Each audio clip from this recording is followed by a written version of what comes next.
British काळामध्ये आपला आवाज दाबण्याचा प्रयत्न केला गेला होता. कुणी केला होता? तर ब्रिटिशरांनी केला होता.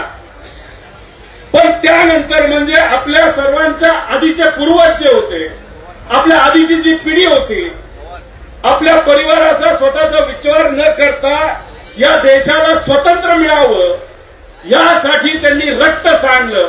आपल्याला स्वतंत्रता त्या ठिकाणी मिळाली आणि ज्या दिवशीपासून स्वतंत्रता आपल्याला मिळाली आजपर्यंत आपला हक्क कुणी काढून घेतलाय का? कुणी काढून घेतलाय का? हा हक्क आपल्याला संविधानाने दिलेला आहे. विश्वरत्न डॉक्टर बाबासाहेब आंबेडकरांनी जे संविधान आपल्या सर्वांना दिलेला तो आपला सर्वांचा हक्क आहे. कुणी नाही काढू शकत हा हक्क आपल्याकडनं.